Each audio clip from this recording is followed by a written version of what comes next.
toutes et à tous, bienvenue sur TV+, c'est votre émission Rien ne nous échappe qui commence. Comme vous le savez, c'est le thermomètre de la société. Dans ce numéro de Rien ne nous échappe comme à l'accoutumée, nous ferons place au premier volet de la rubrique Scoop. Et là, nous parlerons de démocratie, transparence électorale et droits de l'homme. Et justement, pour faire le décryptage du thème du jour, nous nous sommes fait l'honneur et le privilège d'inviter sur ce plateau Maître Paulette Oyanondor, députée, avocate et membre de Ça suffit comme ça. Je tiens à rappeler aux uns et aux autres que le numéro de téléphone restera tout au long de cette émission à votre disposition. Vous avez la possibilité de participer par SMS ou simplement appeler. Dans la deuxième partie de notre programme, nous ferons place au deuxième volet de la rubrique Scoop. Et là, nous parlerons de la chasse à l'homme, encore une victime. Et sur ce plateau, nous aurons le frère d'une victime qui viendra nous retracer clairement une situation vécue et traversée malheureusement par son frère. Il s'agira de M.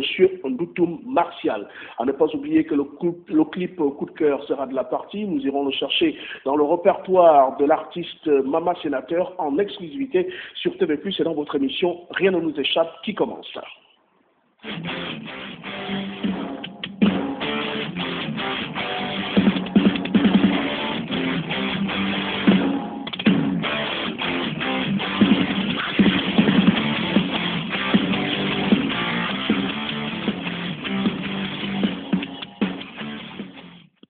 La réalisation de cette émission est assurée par Michel Cédric, la relecture Mathieu Delacour, le son Jean-Christian Dondian, les cadres, notre ami Benoît Mwamba, la coordination, M.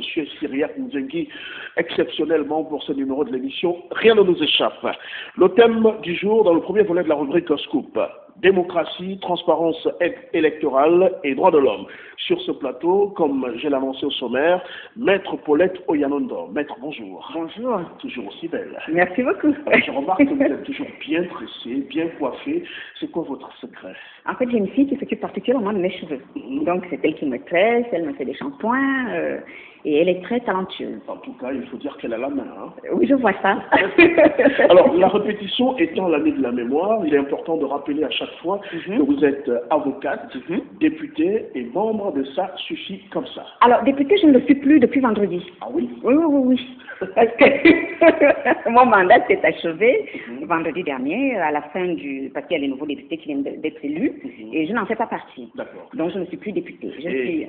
Et vous avez complètement refusé de vous présenter aux oui, puisque j'ai fait partie des gens qui ont réclamé la transparence électorale, en disant que s'il n'y a pas de transparence électorale, c'est pas la peine de faire des élections, parce que l'absence de transparence électorale a fait que le pays n'a jamais avancé. On est au même niveau depuis, non seulement on est au même niveau, mais on accuse des déficits d'après toutes les études qui sont faites par les Nations Unies, par l'Union africaine, on va en parler. Alors, avec vous, nous allons parler de démocratie, de transparence électorale et des droits de l'homme. Exactement. Pour commencer, Maître, qu'est-ce qu'on entend exactement par démocratie? Bon, je ne vais pas vous donner l'ancienne définition que tout le monde connaît, le pouvoir du peuple, par le peuple, pour le peuple, etc.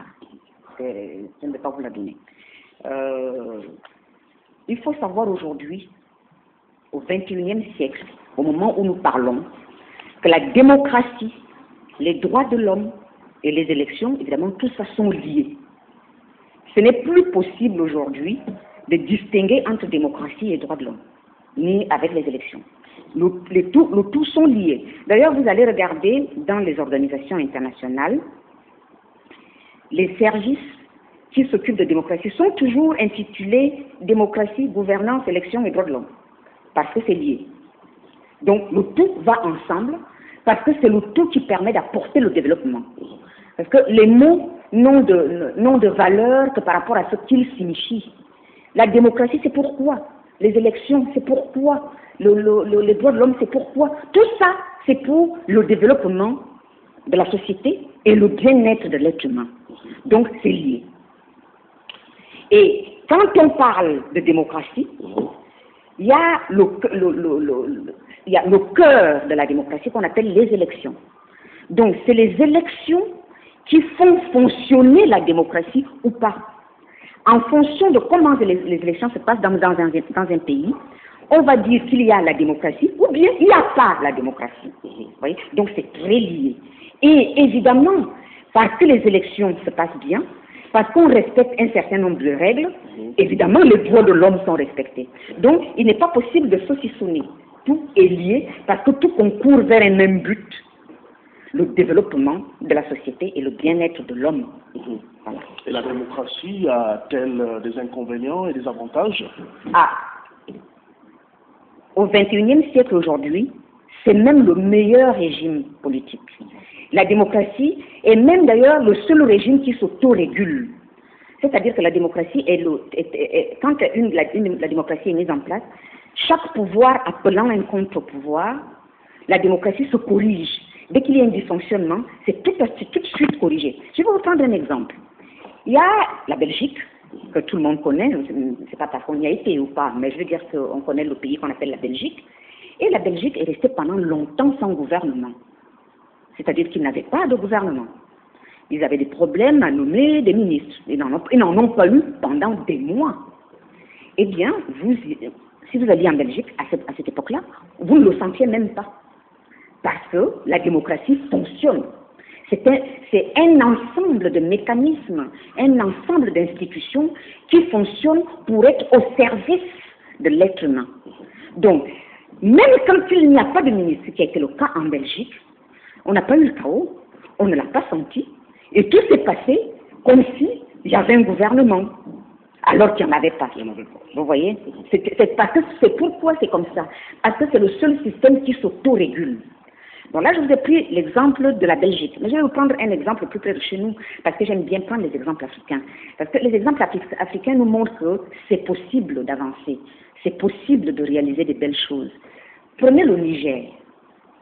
Le Niger a été un pays qui avait bien posé les bases de la démocratie. Ensuite, le président qui était là, qui a été destitué à cause de l'uranium, sous prétexte qu'il avait bien travaillé, il pensait qu'il devait continuer. Et il a voulu rester en poste, en violant toutes les règles de la démocratie. Mais comme le Niger avait posé les bases solides de la démocratie, le président a pu être démis de ses fonctions et le Niger a pu retrouver son atmosphère démocratique normale. Et aujourd'hui, cet épisode du président qui a failli s'incruster n'est plus qu'un mauvais souvenir. Pourquoi? Parce que la démocratie est le seul système politique qui s'autorégule. Et il s'autorégule comment? Parce que chaque pouvoir appelle un contre-pouvoir. Parce qu'il y a la liberté d'expression. Parce qu'il y a l'opinion publique. On appelle l'opinion publique, qui est le peuple, qui est l'arbitre. Et en démocratie, les choses sont simples.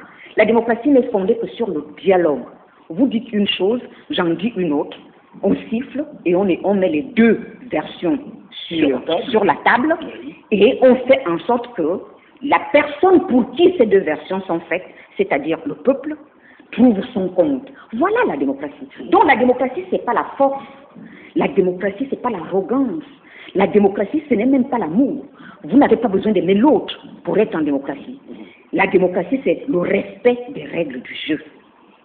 C'est ça, la démocratie. Et en ce qui concerne le Gabon, parlons justement du peuple. Est-ce qu'il est toujours souverain démocratiquement au niveau du Gabon? Eh bien, là, je vais vous faire un long développement, mais je vais d'abord commencer par quelque chose qui va permettre de comprendre. Au Gabon, comme ailleurs, bon, le Gabon n'a pas la démocratie. Parce que le Gabon a connu 3 grandes étapes majeures dans sa vie politique. Il y a eu d'abord les indépendances. Le Gabon est un pays colonial, créé pour le colon. Donc, quand les indépendances arrivent, ce n'est pas des vraies indépendances. Les indépendances sont octroyées. Et les choses devaient rester en l'état. De Gaulle voulait que les choses restent en l'état, que le Gabon continue